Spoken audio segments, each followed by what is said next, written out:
Olá, todo mundo. Hoje estamos com mais um entrevistado, o Geraldo Chechel. Geraldo, ele é doutor em Engenharia de Sistemas e Computação e professor da UFRJ, onde coordena o LUDES, que é o Laboratório de Ludologia, Engenharia e Simulação, que é o grupo de pesquisa onde se divertir é obrigatório. Boa tarde, Kate. Boa tarde a quem está assistindo. Geraldo, você é formado em Engenharia da Computação? Na verdade, eu tenho um doutorado em engenharia de computação, mas eu sou formado em engenharia eletrônica, uma coisa que no final eu sempre não gostei, né? Eu me formei em engenharia na época, porque não tinha essa disponibilidade de curso. Estavam aparecendo nessa época o primeiro, o segundo curso em São Paulo, e eu tinha passado para o IME.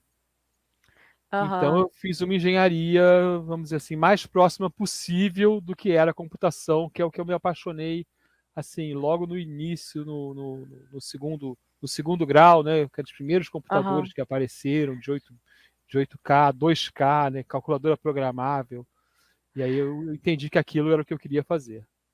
Era muito novo, então, o curso da Engenharia da Computação na sua época? Quando eu estava no terceiro ano da faculdade, o IME abriu um curso de engenharia de computação, que eu já não podia mais fazer, né? Ou Já não estava lá. deixaram eu fazer, que eu já estava no terceiro ano. Aham. E eu acho que foi o segundo ou o primeiro do Brasil. Existia um curso, um famoso curso, acho que o primeiro curso do Brasil foi um curso de tecnólogo na PUC, né? Que chamava de P15 e virou Ciência da Computação mais tarde. E na UFRJ já tinha um também que era curso de informática dentro da matemática. Era matemática com especialização em informática, ou uma coisa assim. Então, era muito assim pensado como emprego de programador. Vamos dizer assim, que Aham. seria um emprego menor, né? Então, engenharia era uma coisa, até hoje, né? Engenharia, direito e medicina, né? São as três imperiais, né? Até hoje tem esse negócio. E mesmo assim, quando eu falei, quero fazer computação, minha família, você vai ser só isso, né? Olha Aí aí uma curiosidade. parece que eu estava certo, né? Só isso virou a maior indústria do planeta, né? Deu um boom. E a Deu gente acabou explorando uma curiosidade aí, né? Eu não sabia disso. E eu acho que muita gente que deve estar assistindo a gente também não sabia, assim, que era um curso tão novo, né? Então vamos pro Ludus. Vamos lá. É, vamos começar a entrevista. O primeiro bloco é mais sobre você. O segundo é sobre um pouco da sua profissão, o que você faz com o lúdico na sua profissão. E o terceiro é um bate-bola bem rápido. A primeira pergunta é quando que você começou a jogar jogos? Eu, RPG ou eu, card game ou jogos de tabuleiro? eu acho que eu tive vários inícios, né? Eu me lembro, a primeira coisa que eu me lembro de jogo é meu pai me dando um xadrez, né, e um livro que eu mal sabia ler para aprender xadrez, né? E jogava um pouquinho com ele. Minha família sempre jogou um pouco jogos de tabuleiro a família do meu pai sempre jogou muitos jogos de carta, né? Buraco, pontinho, coisas assim. Então eu convivia com gente jogando jogos de carta, coisas que eu gosto até hoje, jogo de carta, né? Acho brilhante os jogos que existem, que resistiram, né? Então são muito bem É feitos. verdade. Depois, mais tarde, eu comecei esses jogos brasileiros eu gosto muito de jogar, mas não gosto dos jogos. Eu sou muito crítico, assim. Então, por exemplo, eu não gostava de jogar Banco Imobiliário, jogava Palavras Cruzadas, achava mais legal. Mas esses jogos tradicionais, aí a Grow começou a lançar o War, né, e outros jogos assim, eu comecei a jogar com alguns amigos esses jogos. Eu jogava muito futebol de botão, que os jovens devem procurar na internet o que é, e é muito divertido, né? É um jogo de skill. E aí tem esses vários começos, né? Eu encontrei no segundo grau, encontrei um colega que gostava de jogo como eu e tinha alguns jogos que eu não tinha importados. A gente começou a jogar Wargames e RPG com um grupo já maior. Eu sou provavelmente do primeiro grupo que jogou RPG, ou do grupo 1,5, assim. Eu joguei com as pessoas que importaram o primeiro RPG para o Brasil, né? Então nós somos os mais antigos, certamente ali, até porque alguns morreram, coitados, né? Eita. Já morreram novos, né? Mas a gente é o primeiro grupo que jogou, ou eu sou o grupo 1,1, assim, né? As pessoas que jogaram com quem importou os jogos. Deve E ter eu até me bastante lembro. história para contar sobre como que é, era traduzir e tal. Nossa, a gente ficava discutindo, a gente não entendia muito bem o inglês das regras, né? Esse conhecimento de inglês eu não tinha pleno, né? Como eu tenho hoje, mas também não era uma coisa tão comum como essa obrigatoriedade de cursos de inglês, né? Então você dependia de achar a pessoa que tinha lido a regra e entendido o inglês, e as regras são muito confusas de RPG, né? Porque você lê aqui, lê ali. Até Então, hoje. Até hoje a gente fica discutindo. Eu jogo RPG até hoje e fico discutindo a regra. Né? O que acontece quando o parágrafo daqui soma com o parágrafo de lá? Né? Então teve esse grupo foi o grupo que eu fiquei jogando para sempre. Né? Até hoje eu jogo Caramba, RPG com que esse legal, grupo vocês mantêm relação ainda. desde o Que primeiro ano bonito. do segundo grau. Uau! A gente joga juntos há muito tempo. Todo mundo para quando tem filho, né? Quando tem filho, você para de jogar, porque é um compromisso semanal, né? Hoje eu sou mestre desse grupo, de um pedaço desse grupo. Aham. Mas quem tem filho para de jogar, é impressionante. Então eu parei de jogar por um tempo, tive 2 filhos, parei para jogar por uns 6 anos, aí voltei a jogar. E a gente joga de outro jeito, né? Então a gente jogava dividindo baconzitos e Coca-Cola, né? E hoje a gente faz jantares, a gente toma uísque, né? Compra um vinho, Cara, que né? história É linda! muito legal. A gente então já deve um quadrinho parecido. E a próxima fase a gente só comer coisa diet e tomar remédio enquanto joga. Ah, agora tem que colocar os filhos pra jogar junto, Os fazer a filhos segunda jogam, geração. então Jogam? tem mais dois, tem mais Uau! um aprendizado. É quando eu botei meus filhos para jogar, né? Comprando joguinhos desses bem simples, né? Que você tem que achar alguém, né? Tipo esses que você tem que achar a figura que sequencial, como é o nome desse jogo? Bom, jogos meio simples, tinha um do fantasma, tinha que achar o fantasma, tinha a Bruxonilda, eu me lembro. Cadê a Bruxonilda? Cadê a Bruxonilda? Né? Então Mas eles ali já jogam RPGs com vocês? RPG, meu filho jogou um tempo, mas não se interessou muito. Ele gosta de videogame, de jogos de tabuleiro, mas a gente joga. Temos eu, meu filho e minha filha, que tem 18, ela tem 20 e tem 18, a gente joga jogos de tabuleiro aqui em casa frequentemente. Assim. Ele tá jogando pouco agora porque eles estão estudando muito, trabalhando, ela está trabalhando. Então a gente joga menos, mas a gente jogava toda semana, vários dias, assim. Engraçado que com a pandemia a gente ficou ocupando mais o tempo em casa, né? Em vez de chegar em casa e parar de trabalhar, né? Não, a gente continua trabalhando. Então a gente joga menos na pandemia do que E jogava antes. trabalha mais, né, E inclusive. trabalha mais, e trabalha mais. E eu acho que o professor trabalha mais ainda, porque eu tenho que reorganizar meu curso para funcionar online, né? Então eu reorganizo o curso, aí dá um monte de coisa errada, vamos dizer assim, no tempo, né? Aí eu reorganizo. E na sala de aula você tem muita flexibilidade, né? Que você no online não é assim, né? Não é assim. Online você tem que cuidar bem do que faz, porque vai gravar também. A gente é obrigado a gravar no FRJ para deixar no assíncrono. Tem Daí que ter muito tem. cuidado. É. É, qual foi o primeiro jogo que você lembra de ter jogado? O primeiro jogo, assim, foi o xadrez? Rouba montinho. Rouba Montinho? Sabe jogar rouba montinho? Tem que fazer par. Você faz, é um jogo de cartas, que você faz pares de carta. Mas como tem 4 cartas, e você faz um monte com essas cartas. Passe para cima. Então, por exemplo, se o seu adversário fez um par de 3 e você tem um 3, você pode roubar o montinho inteiro dele, que é bem frustrante para uma criança quando roubam seu montinho, mas é muito divertido. E Eu mico acho que eu já preto. joguei isso, só que era outro nome, eu acho que era Mau Mau, não lembro. E Mico É Preto. chato Mico também. Preto também é um jogo famoso que tem quarteto. Então, esses jogos eu jogava antes de xadrez. Mico Preto, Rouba Montinhos, jogos de carta. Né? E depois xadrez, e aí provavelmente um desses jogos de tabuleiro tradicionais. Eu não me lembro qual. Eu me lembro de jogar Palavras Cruzadas com meu pai e minha mãe.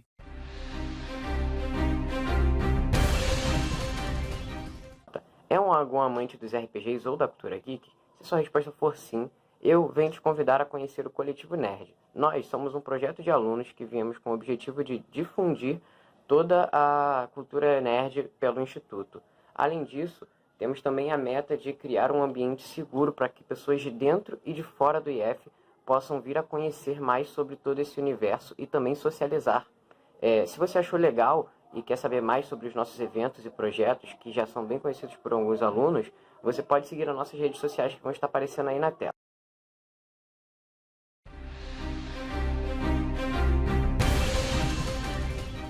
Como que você decidiu colocar jogos na sua vida profissional? Esse foi assim. Você, quando é novinho na profissão, como você é um professor, pesquisador, como eu quero ser, né, como eu tento ser o melhor possível, né, você tem que ser muito sério quando é novo, né? Então eu tinha lá minha pesquisa. Aí um dia eu falei, gente, tá bom, o que eu posso fazer que é legal e que os alunos vão se interessar, né? Ah, eu já sei, vou dar aula de design de jogos. Eu nunca tinha feito isso. Né? Eu falei, vou dar aula, vou descobrir com os alunos como se faz. Eu achei 2, 3 livros, dos primeiros livros também que saíram no mercado, um texto do Chris Crawford, que é muito legal. E aí a aula de jogos era o seguinte, eu ia lá, falava o que eu sabia, falava o que eu tinha lido e a gente jogava. Vamos jogar para ver o que tem nesse jogo. Né? Vocês vão fazer um jogo agora. faz um jogo assim, ou pegava um jogo que está meio feito para eles fazerem um pedaço, né? Nesse primeiro e no primeiro curso, para você ter uma ideia, eu fiz uma aula onde vários alunos que eram mestres de RPG mestraram 6 jogos ao mesmo tempo de RPG para eles aprenderem o que é um RPG. RPG é assim. Aí vem uma discussão que hoje, para mim, é muito mais sólida, né?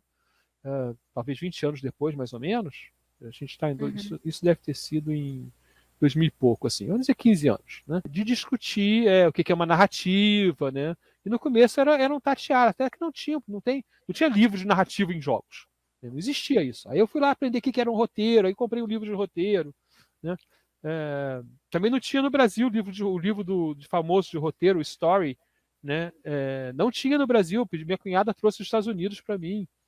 Então tem um começo assim, bem, aquela coisa, tudo era grama, aqui tudo era mato. Né?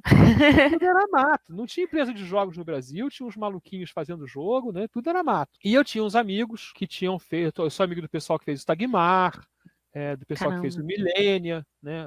Eles jogavam comigo, né? Então também tinha uns contatos assim, a gente sabia da experiência deles um pouco. Né? O que você copia, né? Não, isso aqui é copiado mesmo, a gente sabe que copiou, né? E aí eu fui tateando e fui me organizando, né? E aí eu fiz na graduação isso. Depois eu fiz na pós a aula. Aí eu fiz um paper em algum momento com os alunos de graduação, um jogo digital, um Exergame, né, que agora estão na moda aí. E aí foi até o dia que eu consegui publicar mais artigos. E agora a gente tem um laboratório que faz isso, né? E tem aluno que defende doutorado nisso, né? Tem alunos que defendendo doutorado em como fazer jogos ou como analisar jogos, coisas assim. O Laboratório de Ludologia, Engenharia e Simulação, é o LUDES, Isso, né, no caso. Eu ia te perguntar, se você usa jogos na educação, você praticamente vestiu a camisa, né? Como é que é muito você usa difícil. em sala de aula? Assim. Eu uso jogos, eu uso algumas brincadeiras, né? Então tem toda uma literatura de educação e de treinamento, né, que usa atividades lúdicas, né? E eu gosto de usar, principalmente se eu quero fazer alguma coisa ativa, né? Então, se eu quero que o aluno trabalhe ativamente, principalmente na pós, eles não obedecem muito, vamos dizer assim, né, que nem aluno de graduação. Então, algumas vezes eu faço uma atividade, daí eu pego um livro de atividades, assim, 10 atividades para as pessoas se conhecerem, 50 atividades, né, e faço uma atividade. Isso é uma coisa. Por outro lado, no curso de jogos, a gente joga os jogos que eu quero mostrar, jogo os jogos que os alunos fazem, né? Agora, um jogo educativo é difícil, assim, eu tento, né? Mas não tem essa disponibilidade. Por exemplo, eu dou aula de engenharia, do meu lado sério, né? Da aula de engenharia de software e de data mining, né? Mineração de dados. Aí, jogos de engenharia de software tem 2 que os alunos fizeram, mas nunca está funcionando, entendeu? Nunca está preparado lá, que os alunos fizeram com o mestrado, até com outro professor. Mas nunca está disponível. Porque não, está numa nova versão, aí no momento que eu preciso não tem, eu tenho que instalar de novo. Então é uma confusão para mim. E em data mining eu nunca vi um jogo, né? Então nessas cadeiras eu não faço jogos, mas tento fazer atividades. Por exemplo, eu fiz agora, só para falar de atividades mais lúdicas, né? Tinha que ensinar uma metodologia que é a 5W2H, né? As perguntas que se faz para o jornalismo, né? Quem, quando, onde, né? Aí eu tentei, em vez de fazer isso para um projeto, uma coisa bem sem graça, vamos fazer aqui uma notícia de jornal. Aí botei um jornalzinho para eles preencherem. Eu tento fazer alguma coisa mais animada. Então o lúdico vai desde colorir, né, que eu posso dizer, né, colorir uma atividade que é preto e branco, é sem graça, né? Mas o que eu quero mesmo, e a gente está fazendo software para isso, né, está fazendo jogo de tabuleiro para isso, ensinar pelo jogo, né? E principalmente ensinar não contando as coisas para as pessoas, mas ensinar pela simulação. Então a gente tem um jogo que a gente fez, basicamente liderado por um aluno, né, por exemplo, que mostra como você deve escolher os seus projetos se você tem uma pequena empresa. Se você pegar o projeto grande, você não vai conseguir fazer. Tipicamente, então você tem que pegar projetos pequenos, depois projetos médios, depois projetos grandes, mas às vezes você não ganha projeto, então você tem que investir o dinheiro em outra coisa. Então tem esses detalhes, mas é na mecânica do jogo. A pessoa não tem que ler. Um projeto grande é de muito risco para a empresa. Se ele pegar o grande, ele vai provavelmente se dar mal no jogo. né? Pode até se dar bem se tirar bons dados. E eu gosto de jogos assim com incerteza, né? Tem um livro muito bom, inclusive, do Greg Kostikian, né? Uncertainty on Games, incerteza nos jogos, onde você entende as várias incertezas que o jogo tem. E eu gosto de um pouco de aleatoriedade no jogo. Esses euros, essas coisas que você tem que só pensar, me estressam um pouco, porque eu gosto muito da parte social dos jogos. Daqui a pouco a gente... Eu tenho uma colinha, o pessoal não sabe das perguntas, daqui a pouco a gente vai falar sobre isso. Enfim, eu ia fazer um comentário, assim, hoje eu sei que para seleção no Google, para trabalhar no Google, você precisa fazer, em uma das etapas, montar o jogo da cobrinha, que era muito famoso em um celular antigo. E então, isso é engenharia de jogos. O que é uma engenharia de jogos? É uma matéria obrigatória para todo mundo que faz engenharia de computação? Não. Tem a ver? Eu dou um curso de projeto de jogos que é menos que engenharia de jogos, né? Então, se você está fazendo um curso de graduação, por exemplo, e você está interessado em jogos, você pode fazer computação gráfica, né? Você pode fazer IA e você pode fazer projetos de jogos comigo, vamos dizer assim. Mas os professores já deram essa cadeira também. Pegaram um semestre que eu não estava dando, porque fui dar outra coisa, e deram projeto de jogos. E a ideia aí do projeto de jogos é realmente você bolar o jogo, tá? Mas a engenharia de jogos então, é o pacote todo, né? A ideia da engenharia é que você cria artefatos de maneira científica, né? De maneira da engenharia, de uma maneira repetitiva, custo eficiente, né? Então a ideia que esse termo eu peguei das universidades americanas que criaram cursos, né, de engenharia de jogos, é você transformar isso numa coisa menos artesanal. Hoje ele é muito artesanal, né, e mais, vamos dizer, falar de certa maneira profissional, mas isso não é bom com o artesão. O artesão é um bom profissional, né?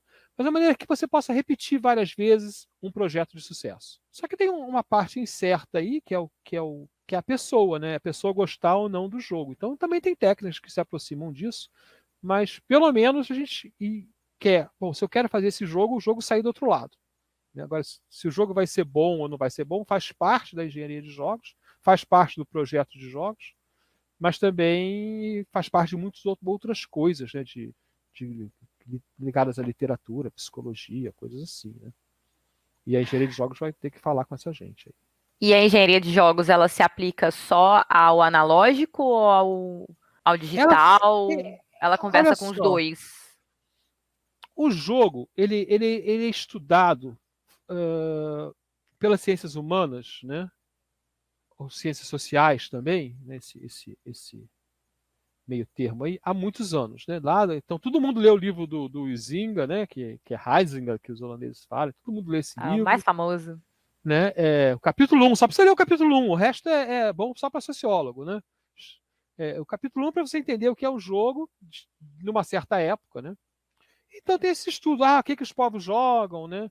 Tem um livro, se não me engano, é The Ambiguity of Play, que fala também das várias maneiras que os jogos são estudados, as retóricas dos jogos, a retórica que jogo serve para a criança aprender a ser adulto, a retórica que jogo serve para o adulto se divertir, tem todas, fugir do mundo, né? Então tem todas essas análises do jogo que existiam, mas não era essa coisa que é hoje, né? Não era. Então o jogo analógico ele tem uma história de estudo, né? Vamos dizer assim, um extrato menor, né? Comparável à importância do jogo na economia, vamos dizer assim, né? Quando aparece o videogame, o jogo se torna um fenômeno econômico, né? Não social e econômico. Então vem mais estudiosos da linha social, havia um estudo na medicina, né, nas áreas de ciências médicas, né, de vício em gambling, né, no jogo de azar que a gente chama no Brasil, né, nos Estados Unidos chama gambling, né, que é inclusive, como curiosidade assim que eu acho legal, né, a melhor universidade que estuda gambling é obviamente a de Las Vegas, né? E eles têm vários grupos que estudam gambling sem falar um com o outro, assim, devem conversar, mas sem ser o mesmo grupo de pesquisa, assim, totalmente separados, né? E aí, uma época, eu andei mexendo nisso, mas não deu certo, assim, a parceria não aconteceu. Mas aí a gente tem essa criação do videogame, né? Virar um fenômeno social e econômico, e aí os estudos de criação, porque aí passou a ser algo de engenharia, você passou a ter Você nunca precisou de 300 pessoas para fazer um jogo de tabuleiro. Precisa de uma, É. 3 amigos, né? E aí, com o videogame, você precisa ter uma fábrica de jogos, né? Os jogos AAA, né? Esses jogos como FIFA, que saem todo ano, né? Eles têm, literalmente, eles inventaram ou adotaram muito cedo, né, o conceito de fábrica de software. E ali tem um grupinho que faz o quê? Outro dia eu vi uma entrevista. Não, esse grupo aqui, no FIFA, ele faz a torcida. Tem mais de uma pessoa ali que programa como a torcida, como é que a torcida vai ser melhor no próximo jogo, como é que o jogador vai gostar mais da torcida, né? E a narrativa hoje, por exemplo, dos jogos, né, é brilhante, né? Na rua, se você passar na frente de um videogame no jogo de televisão ou de um jogo de futebol ao vivo ou VT, você não sabe o que é. Você tem que parar e escutar 3 minutos, 4 minutos para fazer a diferenciação, né? Volta e meia eu passo aqui na sala, meu filho tá jogando FIFA, né? Eu, que jogo é esse? Não. É porque pelo som, que jogo é? Ah, tá bom, tá jogando FIFA, né? Então aí eu me perdi. Aí apareceu essa engenharia de jogos e a necessidade de estudar, né? Como é que eu gerencio 300 pessoas fazendo um jogo? Né? Como é que eu Então tá decido algo? mais pro digital do que pro analógico, né? É muito mais para o digital. Agora, as lições Ah. são as mesmas. As lições na fase de projeto, né, elas são as mesmas. Né? Porque você está trabalhando com pessoas, né? E eu gosto muito das lições do analógico, né, do jogo de tabuleiro, né, do RPG, porque elas sofrem o jogo é mais livre, né? O jogo analógico ele é mais livre na interpretação das regras, né? E o jogo digital, mesmo que o jogador possa fazer coisas que você não espera que ele faça, ele está limitado às mecânicas que você criou. Então ele pode fazer isso, se ele andar um pouquinho mais para a direita já não vai na tela. Né? Ah, só pode andar para frente, só vai andar para frente. E no jogo de tabuleiro as pessoas param, não quero jogar assim não, vou jogar de outro jeito. E eu acho isso muito legal, e você vê as pessoas jogando. Outro dia a gente estava projetando um jogo, isso é interessante. Eu estou fazendo um jogo de tabuleiro, né, um professor da área de fármacos, depois a gente vai lançar o jogo, então tem um pouquinho secreto aí, porque esse lançamento é algo bam, assim, no evento dele, né? Mas ele, Xexé, olha só, eu uso esse jogo aqui, ele está estragando, ele não me atende muito bem, e aí ele foi explicando o que estava errado no jogo dele, né? E aí, para ter uma ideia, era basicamente um jogo de trivia, né? Onde você andava, ele tem 7 etapas, e só gerenciava, dessas 7 etapas, são 2 ou 3 grandes grupos, só gerenciava se as perguntas estavam num grupo ou no outro. Então tinha vários defeitos, tipo, o cara não tinha feito a primeira etapa e recebia uma pergunta da terceira etapa. Né? Além de ser totalmente sem graça, né? Um jogo de corridinha lá que o cara é adequado para 5 anos de idade. Né? E estava dando na pós-graduação. Então a gente veio, bom, vamos fazer esse jogo aqui. E a gente bolou um jogo. Tem limitações, ele não é um jogo que vai ganhar o mercado, assim como os jogos que você tem aí que falam de ciência, porque ele tem limitações para ser realmente um jogo onde você vai aprender. Ele tem ainda perguntas, né? Ele tem, mas tem tudo um pouco escondido, né? Tem uma sequência. E a gente estava jogando o jogo pela primeira vez ou segunda vez, tinha bolado todas as regras, parecia tudo certinho, né? E é um jogo de coleção de cartas, a versão original, né? Você tinha que colecionar as 7 etapas das cartas, né? E para colecionar você tinha que andar no tabuleiro e fazer algumas coisas. E aí eu parei no meio do jogo e falei, gente, olha só, não tá bom. Olha só quanto tempo a gente está jogando, a gente estava até se divertindo. Esse que é a graça, você está até se divertindo. Porque você não deixa o outro pegar a carta, né? Você acaba o seu dinheiro, então você tem que fazer uma coisa para ganhar dinheiro. Mas não tá, você tá jogando e não está aprendendo nada. Você está jogando só pelo jogo. Aí vamos fazer o seguinte: em vez de cada um fazer uma coleção, o jogo vai ser, eu chamo de, existe esse nome no mercado, as pessoas não usam muito no mercado de jogos, mas competição, né? Vai ser uma competição que você colabora. E aí, em vez de ser coleção de cartas, era fazer as 7 fases. Então, quem pegava uma carta, não precisava o outro ter uma carta igual. Né? Eu pego a primeira carta, você pega a segunda, o outro pega a terceira. Antes, todo mundo tinha que ter a primeira, a segunda, a terceira. Então, depois que pegava a primeira carta, não tinha nada mais a aprender sobre a primeira carta. Né? Então, a gente mudou o jogo para ensinar mais e, entre aspas, jogar menos. Né? Mas no meio do jogo ali. E aí parou e passou a jogar do outro jeito e deu mais certo para o sentido educacional. Então, isso que a engenharia de jogos tenta pegar esses exemplos, né, e criar regrinhas do tipo, olha, você não deve repetir uma informação várias vezes, porque não adianta repetir a informação. Né? Eu acho que é isso que a gente quer ter. O engenheiro ele tem uma conceituação, sabe o cálculo por trás, mas na verdade ele usa blocos. Né? E a gente quer usar esses blocos. A gente monta as coisas com blocos. Eu acho que é isso que a engenharia de jogo é. Não, qual é o bloquinho que faz ficar nervoso? Qual é o bloquinho que faz ficar alegre? Qual é o bloquinho que dá medo? Né? Na parte de projeto. Como é que eu faço para implementar isso depois e gerencio projetos, outras partes da engenharia de jogos. Que tipo de técnicas vocês propõem no Ludes?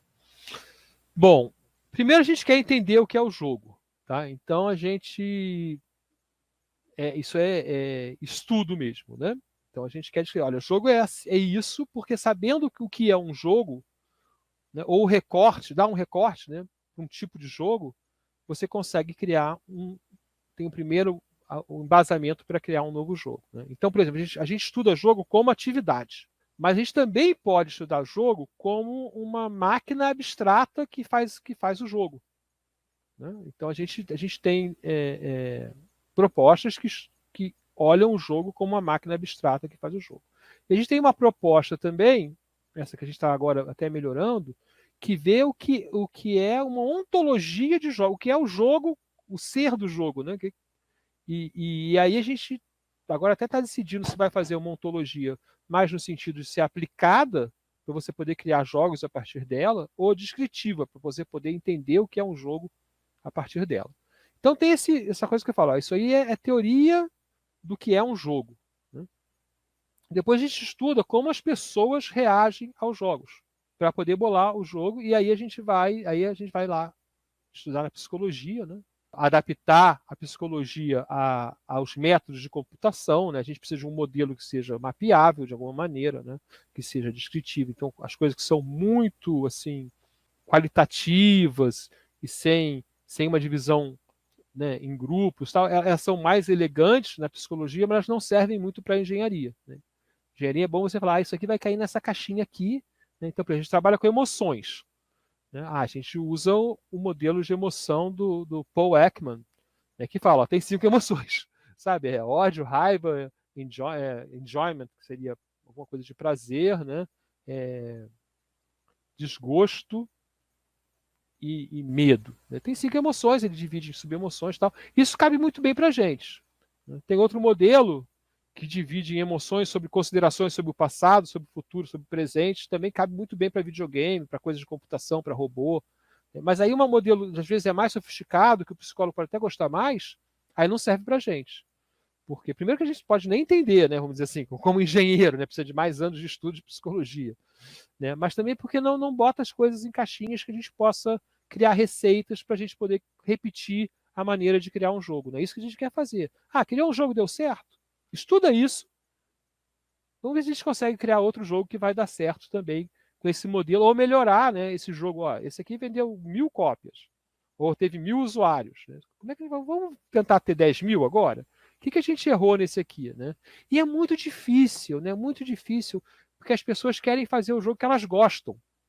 Né? Então eu tive uma experiência mal sucedida de tentar trabalhar com uma empresa, mas realmente eles tinham um jogo lindinho, que era o que eles gostavam, mas esse jogo não fez sucesso nenhum, por exemplo. Né? E eles achavam, pô, mas o personagem é lindo, a produção gráfica era linda, o cara era muito bom nisso, o jogo era bom, mas no final não saiu. E depois eles fizeram outro jogo, eu tenho um amigo lá, né, que eles tiveram que mudar muito o jogo para ser aceito pelo mercado. Né? Porque veio coisa assim, ó, a sua imagem é infantil, mas seu tema é adulto, então não pode vender isso junto. Sabe, ninguém queria vender isso. Pode ser que fosse um sucesso, um tema adulto com imagem infantil. Tá cheio de adulto que gosta de desenho infantil. Mas o jogo era muito adulto e a imagem era muito infantil, então quem vendia não queria, sabe? E aí descobriram, pô, se a gente vender sozinho, não vai vender. Tem umas coisas que são de mercado também que eu olho. A gente não estuda muito no meu grupo, mas eu olho muito isso. Eu tenho um modelo matemático juntado de outros modelos. Né? Você não consegue mais vender um jogo sozinho. Né? Você precisa ou dar muita sorte, né, de o jogo aparecer, mas você precisa de alguém que vá financiar a sua propaganda. O videogame, desculpe, né? O videogame. Mas mesmo o game, né? Que as pessoas fazem os jogos de tabuleiro e tem que arranjar Qualquer jogo. um editor, né? Uma publish house, uma coisa assim. Porque durante um período, né? Um período que acabou já, como tinham poucos jogos na loja do Android, na loja você podia Uhum. acertar sozinho. Né? Hoje é muito difícil, ficou muito mais difícil. Tem 1 milhão de jogos lá. É muito mais Ficou muito. competitivo. E custa, né? Cada usuário custa um valor, né? Quanto custa a aquisição de um jogo? Custa $2, $3, $5, né? Eita. Então você tem que ganhar mais, né? Com o jogo do que isso. Mas, Geraldo, ainda falando sobre engenharia de jogos, né? Você chegou a comentar um pouco sobre psicologia. Eu fiquei curiosa sobre que outras áreas a engenharia precisa conversar para fazer jogos, porque eu percebi que não é só engenharia, né? Conversa com outras áreas. Eu acho que a mais interessante para fazer jogos é a psicologia, tá? Porque o jogo é tudo baseado em emoções do jogador, né? Então, por exemplo, a gente adota um modelo que chama MDA, né? Que é mecânicas dinâmicas e estética. A estética em inglês é com A, né? Onde tudo que você faz é mecânica. É até uma visão diferente do que se fala normalmente, mas tudo que você faz no jogo é mecânica, tá? A dinâmica é como o jogador joga o que você fez. E a estética é o que ele sente. Tá? Então, se eu faço o Mario, não, o Super Mario, né, o Mario, eu faço o Mario andar e correr e pular. Tá? Eu não digo para o jogador que ele corre para fugir ou corre para atacar. O jogador que decide. Então, correr e atacar são dinâmicas. Desculpe. Fugir e atacar são dinâmicas que ele faz com a mecânica que eu criei, que é correr. Né? E aí eu posso induzir ele a atacar ou a fugir por meio de truques de mecânicas que eu vou criar, que vão provocar lá uma emoção nele, de medo. E a emoção de medo provoca uma reação emocional, que pode ser atacar, né, que é a reação de sobrevivência. Desculpa, pode ser fugir, que é a reação de sobrevivência. Né? Ou pode ser atacar, que é uma reação de defesa. E aí isso envolve várias coisas, como você fazer o jogador ter apego ao personagem, né, para ele querer nurture, que é a palavra em inglês, né, que é criar o personagem, né, fazer o personagem melhorar, né, que é muito importante no RPG, né?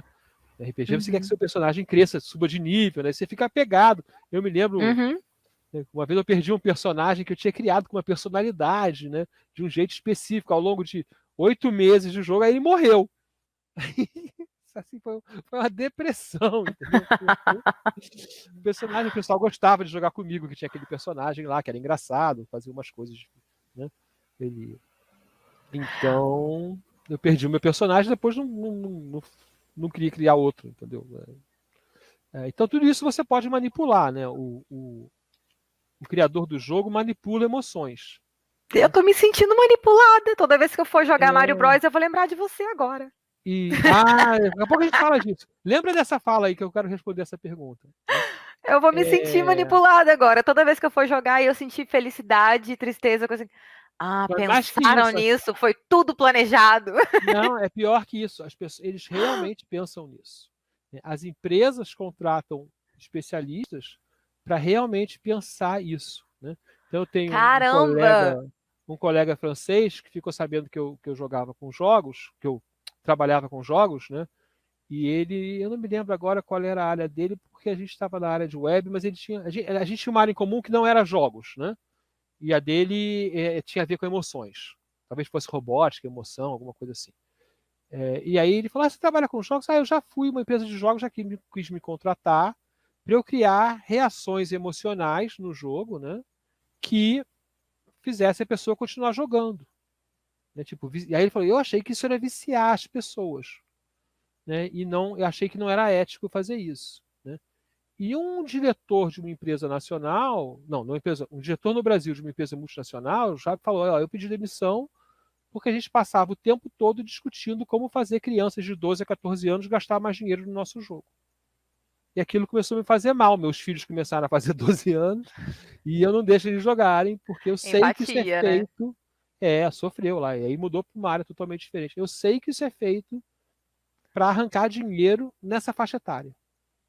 Isso é muito interessante. Eu tô pensando aqui, a gente fez uma entrevista com o Pedro Vitiello, que é psicólogo, e sabendo disso, eu tô pensando aqui em possibilidade de criar jogos para tratar pacientes com determinados problemas psiquiátricos, né? Isso seria muito interessante. Vocês precisam conversar, vocês dois, assim. A gente precisa Desenvolver conversar. alguma A gente está coisa. quase fazendo uma coisa junto, porque a gente fez junto, mas ele não fez.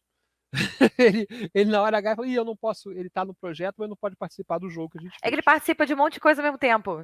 E tem que, não, e tem paciente, né? Paciente tem uma prioridade muito alta, Tem. né? Se ele É tem a consulta, verdade. ele não pode fazer outra coisa, e é totalmente justificável, né? E aí começou que eu não conseguia ir nas nossas reuniões, pô, totalmente justificado, tem que fazer o atendimento, né? Mas imagina, um paciente que tem depressão e aí para ele é recomendado um jogo que foi pensado para ele não sentir aquela emoção naquele momento. Imagina. Olha, Nossa, isso seria sensacional. tem muita gente interessada nisso, né? Um colega meu, professor Luiz Alfredo Vidal de Carvalho, Carvalho de Vidal, e uma ex-orientada dele, que fez a tese de doutorado nisso, né? Que é a Rosa Costa, acho que é da UERJ. O Luiz Alfredo, acho que se aposentou, era da UFRJ. Na tese de doutorado dela, depois ela continuou, ela fez quase jogos, assim, simulações em 3D, né? Que você jogava, né? Para trabalhar com pânico, né? Então tinha o túnel, quem tem pânico de túnel, quem tem pânico de elevador, né?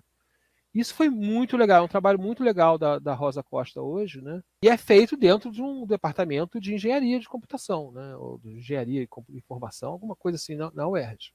Isso é muito legal. Eu acho que eles não chegaram a fazer como um jogo mesmo, né? Porque um dos motivos é porque tem que realmente controlar muito bem como isso acontece. Assim, aplicado como um remédio de hospital, assim, com o analista do lado, entendeu? Porque senão a pessoa pode entrar nesse caso. Tem casos que a pessoa vem jogando, tô jogando lá o jogo do túnel, né?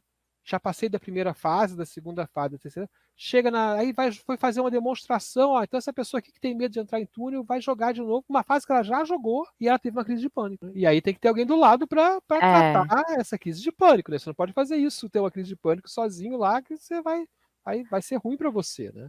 Tem que ser uma coisa muito bem pensada. Uma coisa muito bem pensada. Então tem vários alunos, Xixi, eu quero fazer um jogo para curar. Para curar já me dá nervoso, né? Porque são coisas que não são curáveis.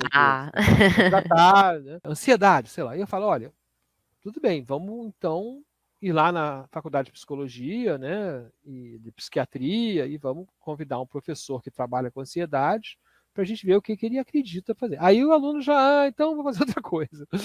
Né? Porque não é trivial, né? Não é trivial. Mas eu fui numa banca do próprio Luiz Alfredo, um aluno de doutorado também, o cara não era brasileiro, teve até que reescrever o texto, né? Porque quando ele entregou o texto não estava lá grandes coisas. E podia até entregar em espanhol, a gente pode ler em espanhol. Mas ele fez um trabalho com, eu não me lembro agora que área, mas que era assim, o jogo fazia, você jogava e o jogo fazia um diagnóstico, né? E aí tinha um tratamento, que eu não sei se usava o jogo ou não me lembro mais, faz tempo. E depois eu jogava de novo, 6 meses, 3 meses depois, e 6 meses depois, e ajudando o diagnóstico do profissional de saúde. Caramba, né? Que legal! Então, é um jogo de diagnóstico, que é, se não está tratando de uma coisa que a pessoa vai ter um ataque de ansiedade, é mais razoável, né? Vamos passar para o terceiro bloco?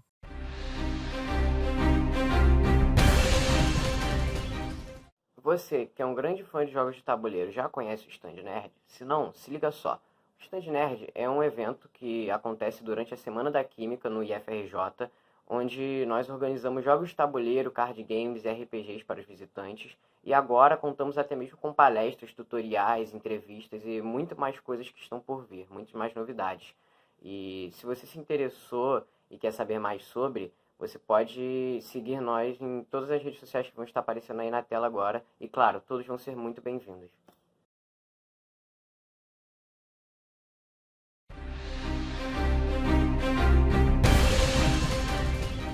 Bate-bola. Jogos analógicos, digitais ou os analógicos adaptados para os digitais? Analógicos é para ficar com as pessoas, digital para ficar sozinho. Eu não gosto de Eita. jogar muito digital em grupo, não. Eu gosto da mesa, né? Fazendo bagunça, bom. conversando. Eu achei que você ia falar digital, ponto. Não. Eu gosto de jogar digital sozinho, sem ninguém me azucrinando, sabe? Eu É aquele também. momento meu, assim. E eu adoro jogar na mesa, né? Jogar na mesa é muito bom. Era insubstituível, eu acho, assim. Eu, Cada pessoa. as Mas pessoas agora não. na pandemia as pessoas estão jogando jogos de tabuleiro online também. Então é por isso que eu perguntei analógico adaptado para digital. Não é o ideal. Mas Não não é o é a ideal. mesma coisa. Não é a mesma coisa. Você não pode servir um Dá para uísque, não pode comparar. tomar uma Coca-Cola, não pode comer um. Né? Mas uma questão aí que eu acho mais interessante: é o seguinte: a literatura de jogos, né, no projeto do jogo de tabuleiro, ou do RPG, talvez, eu leio Uhum. menos sobre como fazer RPG, esquece um pouco de como o jogo de tabuleiro pode ser usado para fazer as pessoas fazerem outras coisas, né? Se comunicarem de outro jeito. Ela se preocupa muito com o jogo, né? Mas tem uma coisa em volta do jogo, né, que eu acho muito legal e acho que podia ser ajudada, que o jogo podia melhorar, entendeu? As pessoas conversarem. Acho que isso é uma coisa que Olha, podia no laboratório aparecer. que eu desenvolvi o doutorado, o meu orientador, Fernando Genta, ele fazia uma vez por mês um dia de jogos. Era uma sexta-feira e cada um levava sua cervejinha, seu petisco, para o pessoal jogar, interagir, para melhorar as relações no laboratório. Eram ótimas, já eram excelentes as relações no laboratório, porque às vezes tinha aluno tímido que tinha vergonha de perguntar sobre como fazer um procedimento específico. E aí, às vezes a pesquisa daquele aluno não andava. Aí ele começava a se soltar e tal, e as coisas fluíam. Realmente, jogos É, são revolucionários nessas questões de relações humanas. Né? no Ludes, no mundo real, né? No mundo, não nesse mundo virtual que a gente está vivendo agora. Então, na faculdade, a gente vai almoçar meio-dia e volta por volta de 1 hora. E eu marcava a reunião às 2 e de umas 2, ou de qualquer hora, quem chegava lá na minha sala, né? Eu tenho uma sala grande. A regra é ela, vamos jogar até as 2 horas. Onde E aí jogar é obrigatório. jogar obrigatório. Ó, vamos lá, fazer uma mesa. Se cabe 6, a gente vai ficar 2 em cada posição. E dava 2 horas e parava de jogar. E que frustrava muito algumas vezes. Né? Então as pessoas começavam a lembrar: não, vou levar jogo de 40 minutos, jogo de 50 minutos. Se levar um jogo de 3 horas, a gente aprende como é o jogo, né? Mas não foi. E às vezes a reunião era jogar. Né? Então teve uma reunião que a gente começou a falar até videogames de um certo tipo lá. E aí, bom, então vamos jogar, né? Porque Pra ver era como é e para ver tal, como pra é que é esses testar. videogames de narrativa, que você fica emocionado e tal. Então a gente foi jogar alguns. Aí eu mostrei, eu gosto muito de um que a mulher passeia pela casa e vai vendo lembranças da infância dela, né? Da família dela. Eita. Eu não me lembro. É super emocionante o jogo. Aí eu joguei uma fase lá com eles. E tem o Stanley Parable, que é engraçado, né? E a gente já jogou também. Então, às vezes, jogar é uma pesquisa para a gente, porque alguém vai trazer uma nova mecânica também. Né? Um aluno uma vez trouxe jogos de carta que as cartas são transparentes, você bota uma em cima da outra e monta uma carta nova. Olha que legal. Super legal. Eu falei, caraca, eu não conheço isso. Aí vamos ver como é que você faz isso, né? Aí a gente vê, não, tem umas cartas base, tem umas cartas que são bônus, tem umas cartas que atacam, outras que defendem, e você vai montando a sua carta com várias cartas transparentes empilhadas. Né? Que legal. Ó, só pode escolher um, tá? Card game, jogo de tabuleiro ou RPG. Ou, pra você eu vou adicionar ou digital. RPG.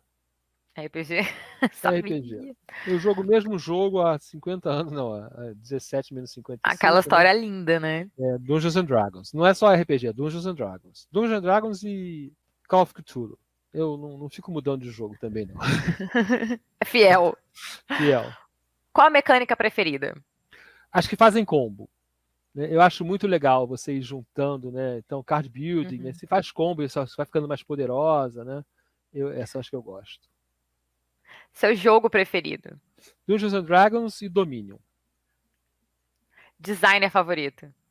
Eu fui pesquisar, né? Bom, quem é o cara que consistentemente faz jogos que eu acho muito bem feitos e por ter feito Pandemic e Ilha Proibida, né? É o Matt Leacock. Né? Existe É algum jogo lógico. que você não recomendaria? Eu joguei 2 jogos que eu achei muito ruins, Zombicide e um que chama, acho que é The Hobbit, que é um jogo de carta, né? E eu não recomendo comprar nenhum jogo de carta que você possa jogar com cartas de baralho. Né? Tem um monte de jogo, você pega tem 4 baralhos de 1 a 10, você joga sozinho. Pega o seu baralho e joga. Né? Acho que o Uno você pode jogar com carta de baralho. O Uno ainda dá, porque as cartas são bonitinhas e tal. Mas mesmo assim, tem muitos jogos que você vai pagar R$70. Quando você tem um maço de baralho em casa, você pode jogar. Eu gosto muito de um jogo que minha filha joga com carta de baralho e eu não gosto de jogar com carta de baralho. Nem jogo. Que é Coup. Mas eu Muito acho que bom. as cartas de Coup dão clima. Adoro. Você recomendaria algum livro sobre jogos ou gamificação? Eu recomendo a Theory of Fun, do Ralph Koster. Né? Esse é um livro que defende ideias, né? Não tem nenhum. Tem um embasamento científico no sentido que ele não fala nada que você leia que está errado na ciência. Mas ele defende ideias sobre como jogar na verdade, aprender a fazer algo e que o cérebro humano evoluiu para aprender. Né? Então, e a verdade, a história é essa, que você, no mínimo, você aprende a jogar aquele jogo quando você está jogando. Né? Mas é um livro muito bom e que leva a essa ideia de você ter que ter uma linguagem de descrever jogos. Né? E é uma coisa muito importante para mim. Isso é um comentário que eu falei que ia fazer lá quando vocês me convidaram. Né? Para mim, o jogo é um diálogo. Tá? É um diálogo entre os jogadores, mas entre o designer e o jogador. Na verdade, tudo que você faz como designer e é uma ação contínua, né? É como se você estivesse guardando toda a historinha que você quer contar numa caixa, né? E aí você tem uma resposta preparada para cada fala do seu interlocutor. Né? Então eu gosto muito de ver eu trabalho com sistema, com software, né? Para mim o software é isso, é um diálogo, né? E o jogo é um diálogo. E se a gente entender isso, a gente faz software melhor e jogos melhores. Dialoga com seu usuário, dialoga com o seu jogador, principalmente no videogame, que é único, né? Que é um jogador, quando é um jogador só. Né? E para mim é isso, o jogo é uma linguagem que você se expressa de alguma maneira ali naquele jogo, e é um diálogo entre o designer que está lá atrás, está na casa dele lá, né? Não se lembra mais, mas ele está conversando com você quando você está jogando Coup com seus colegas. Ele está passando mensagens. Né? Tem outro cara que tem que ler, que é Ian Bogost, acho que fala assim, I-A-N, né? Bogost, que fala da retórica procedimental. A gente traduzia para procedural e a gente tem que traduzir para procedimental, que é como o jogo passa a mensagem pelas regras, né? Não pelos textos que ele coloca lá. E a gente quer passar mensagens pelas regras. Foi o comentário que eu tinha feito que da próxima vez que eu fosse jogar, eu ia me sentir manipulada pelos designers. Foi isso. Da próxima vez que eu for jogar Mario Bros, eu vou falar, ai meu Deus, eu senti isso porque alguém quis que eu sentisse. O Ralph Koster fala isso, né? Que jogar estragou o jogar para ele, até certo ponto. Né? E eu, por exemplo, fui estudar muito narrativa, né? Claro que eu não estudei profundamente narrativa no sentido de entender as teorias de narrativa profundas que se tem lá em Narrative Studies, em literatura, né? Mas eu fui estudar a narrativa dos jogos, a narrativa que se cria comercialmente no cinema, os tropes, como é que se escreve um roteiro, né? E aí eu não posso mais ver séries de televisão, entendeu? Porque rapidamente você o assassino é esse aqui. A gente vê muita série policial.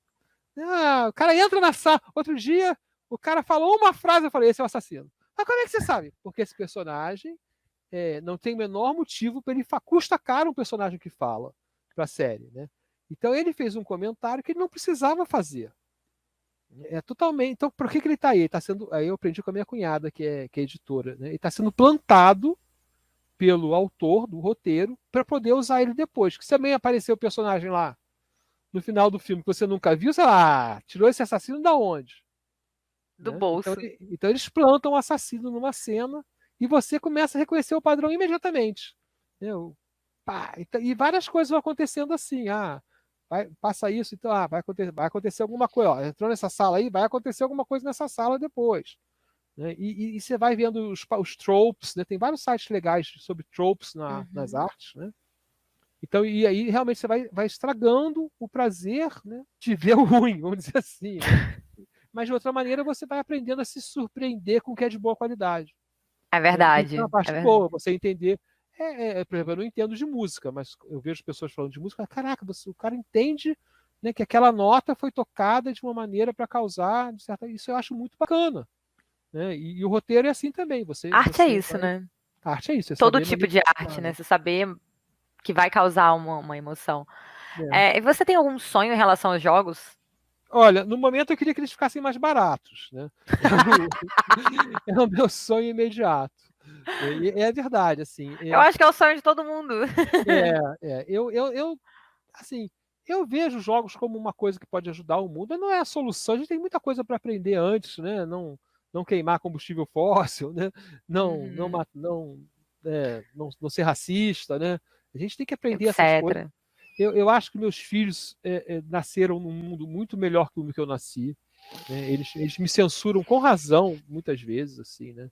E eu espero que os É filhos verdade. deles nasçam num mundo melhor que o deles, né? E censurem eles A também, gente se desconstrói aos poucos, né? né? E a gente vai se Cada dia mais. reaprendendo, né? Acho que a gente está num momento muito de reaprender.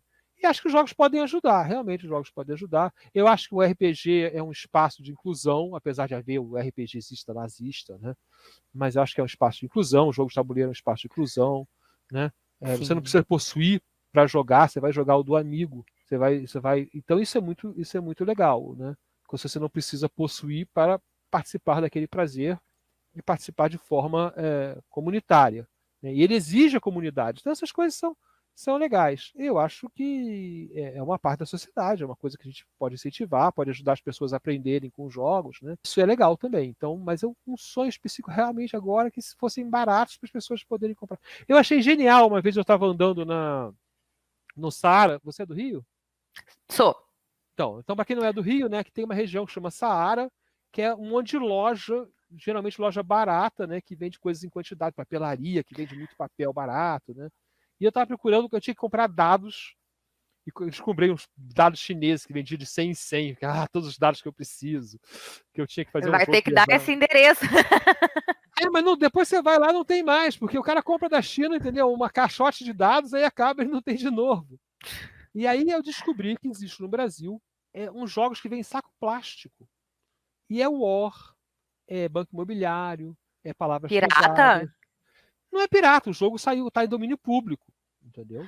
Ah, Então o cara pega um jogo que está em domínio público, só não faz a figura igual, né? E faz num saco plástico, tudo de papelão, 5, 3, 5 reais, 10 reais ficou muito caro, entendeu?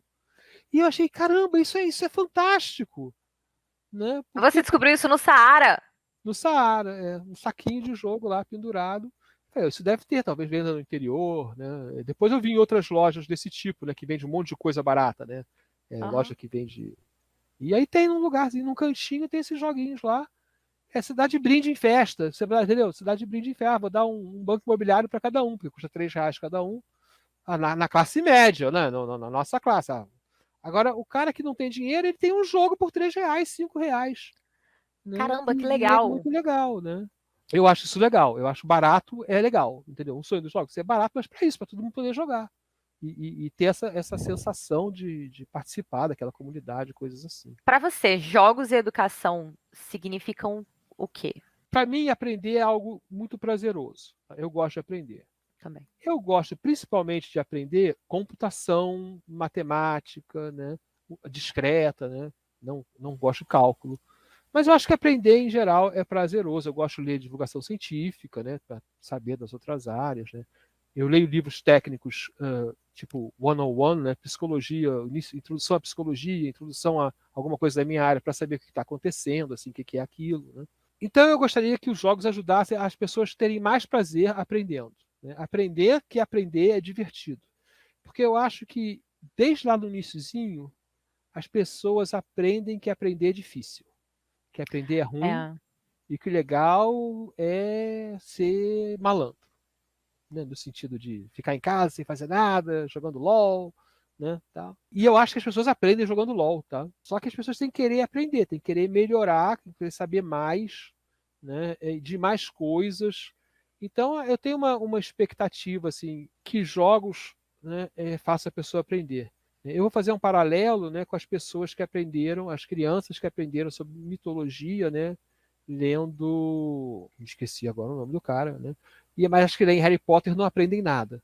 Sabe? Eles Uhum. aprendem toda a mitologia do Harry Potter, né? Eles sabem as mágicas, não sei o quê. Mas ok, não é errado isso, é legal. Tem um mundo de fantasia, as pessoas, né, fazem catarse naquele mundo de fantasia, as pessoas vivem aquela fantasia, é muito legal. Mas o outro cara lá, o Rick Riordan, né, ele escreveu tudo e ele ensina mitologia. Ele era professor de história, ele ensina mitologia grega, mitologia romana. Então meu filho aprendeu, minha sobrinha aprendeu, minha filha aprendeu. E eu acho isso muito legal. E acho que né, então meu filho joga um jogo lá que é na Grécia, e aí aprende, tem um deus tal, ele já sabia nessa época, ele leu o Rick Horner, mas né, aí sabe, ele vê o deus, aí ele tem uma cara do deus, aí o deus tem um comportamento, então você participa daquela mitologia, né? Ou participa de como é um carro, né? Eu jogo um jogo de direção, mas você aprende que tem que trocar a peça, tem que Eu acho que você consertar. tá falando de Percy Jackson. Percy Jackson, exatamente, Percy Sim. Jackson. Eu nem sei se é Rick Riordan, mas é Riordan, eu acho, né? Não É sei isso se é mesmo, Rick. é isso mesmo. Então, assim, eu acho fantástico. O cara era professor de história, viu lá uma receita de bolo e falou: poxa, vou fazer essa receita de bolo, vou ensinar alguma coisa, vou passar alguma De forma mensagem aqui. divertida, né? Você aprende de mitologia de É, forma divertida. É bem, e, bem legal. e na minha casa, quando eu era garoto, né, a enciclopédia ficava à mão, porque a gente via as coisas e ia olhar na enciclopédia. Então, Hum, quem é? Agora a gente vê na Wikipedia, aqui a gente vê na Wikipedia, né? É muito mais fácil, né? é. Mas a gente ia lá na enciclopédia, ver, vai passar, sei lá, naquela época, como se passasse o- não Zeus, mas um deus mais difícil, né? Ok. A história de Jazão. Quem era Jazão? Tá certo isso aí? A gente ia olhar. Jazão, esse cara. E hoje a gente faz na Wikipedia. Quem é esse cara? Né? Tá certo essa história? Né? Outro dia eu vi um Agora matemático a que gente viu. aprende de forma divertida. Outro dia eu vi a história do matemático, aquele filme Matemático que viu o infinito, né? Acho que é esse mais ou menos o nome. E aí eu fui ler aqui sobre o cara, e é muito legal. A história não é perfeita do filme, mas acho que o jogo tem isso também. Você pode fazer essas coisas com o jogo. E pode ensinar umas coisas por baixo do pano, né? Do tipo, dá para aprender a fazer conta jogando, né? Dá para aprender a escrever certo jogando. Dá para aprender várias coisas jogando, se você não colocar o educacional explícito. Porque se a criança vê o educacional explícito, não vou jogar esse jogo não, que é chato. É verdade, é verdade. Eu tenho um colega que fala que é colocar chocolate em cima do brócolis. Eu acho que é colocar brócolis em cima do chocolate, a pessoa não vai morder nunca. É Pois pior, é, pois entendeu? é. É pior. Você botou lá, aprenda a somar com o jogo todo. Não. Ele não Tchau! quer aprender a somar, né? Ele não quer aprender a multiplicar. Isso aí é chato, é escola. E aí tem todas essas coisas de metodologia ativa e tal, e o jogo é uma parte legal para isso. Então acho que significa isso. Mostrar para pessoas que aprender é realmente divertido. E todo mundo gosta de aprender, só não sabe. Às vezes demoram para descobrir o que eles querem aprender. Até porque os pais, né, são cerceadores. Né? Então, eu quero ser pintor. Não pode. Outro dia eu tive um aluno que queria ser advogado e os pais não deixavam porque ele tinha que fazer computação. Porque a gente tem esse aluno que vem fazer engenharia, computação e não se forma, você vai falar, porque eu queria fazer artes, eu queria fazer Hum. psicologia, a pressão da minha família para ter um emprego que paga bem, para eu ser funcionário Oh, público, para meu trabalhar Deus. em banco.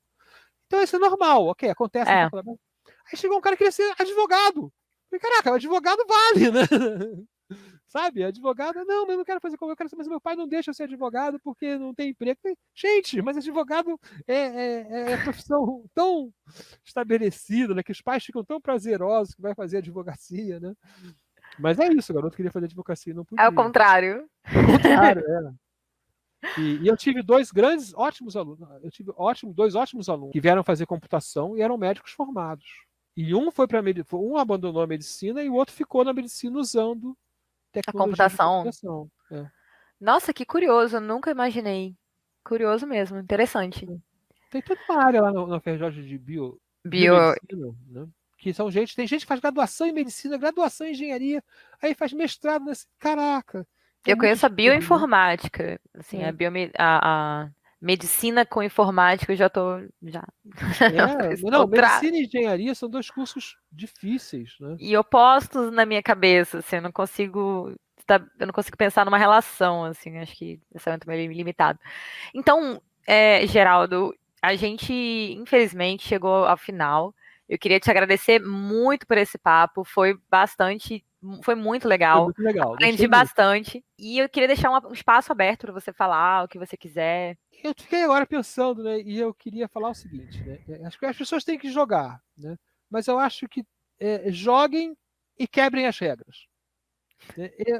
Façam as suas regras. Se você achar que a sua regra é melhor que a regra do jogo, né? Porque eu por muitos anos eu fui o que no Seinfeld seria um fascista das regras. Não, tem que jogar exatamente como está no manual. Né? Quebrem as regras. Se você acha que vai melhorar, né? No RPG, então, pá, sabe, inventem regras, quebrem as regras, mudem as regras, façam de outro jeito, tornem o jogo mais divertido para vocês. E o cara que lá fez o jogo, ele estava fazendo o jogo para ele, para o público dele, mas você é outra pessoa. Então, cria em cima do jogo.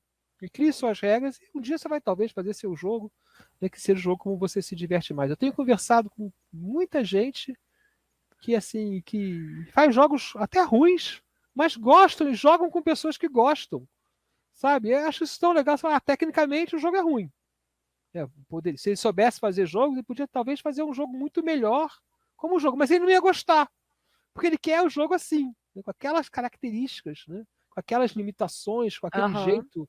Então é isso, faça o jogo, pega o jogo que você está jogando. Se você achar essa regra é muito chata, não, tira a regra, vê o que acontece. Talvez você goste mais do jogo. Quebrem as regras. Acho que esse é o recado. Essa é uma dica muito valiosa de quem faz jogos, né? Eu esperaria que você dissesse, joguem os jogos, sigam as regras do jeito que a gente fez, porque a gente fez pensando com muito carinho. Mas...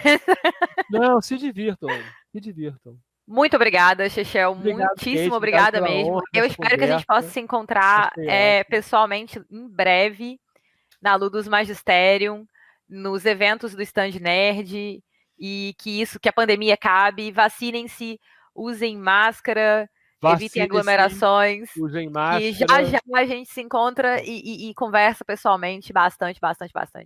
Não é um jogo isso, né, gente? Tem que vacinar. Não é um tem jogo, que é sério. É muito sério. Né? Então vamos lá. Eu sou um sobrevivente da Covid, tá, gente? Então eu usava máscara, não era vacinado ainda, mas usava máscara. Caramba, você internou? Internei e entubei. 8 dias. Meu Deus! 25 dias de hospital e 8 dias entubado. Eita, e minha mulher arrancando os cabelos aqui, né? Eu imagino. Tá na Ludus a gente não sabia de nada disso, viu? Não, tem gente que sabe, Porque eu sumi, né? Você deu uma sumida? E eu me cuidava super bem. Né? A gente se cuidou super bem. Então, gente, se cuidem, por favor. Uma coisinha. Então, se cuidem. Porque a gente quase perde Chechel, meu Deus, eu nem sabia. Tô aqui surpresa. Vacina e máscara. Distância social, o máximo possível. A gente sabe que tem gente que não pode, tem que trabalhar, mas o máximo possível, né? Máscara e higienização. Higiene, né? Higienização e tudo isso. É isso. Obrigada, Chechel. Eu queria te mandar um abraço virtual aqui, um abraço. Vou tirar o óculos aqui para poder olhar, tirar o reflexo aqui, que não preciso mais olhar a tela. Um abraço virtual. Muitíssimo obrigada. Tchau, tchau. Obrigado a você. Obrigada, gente. Continuem assistindo os nossos próximos episódios.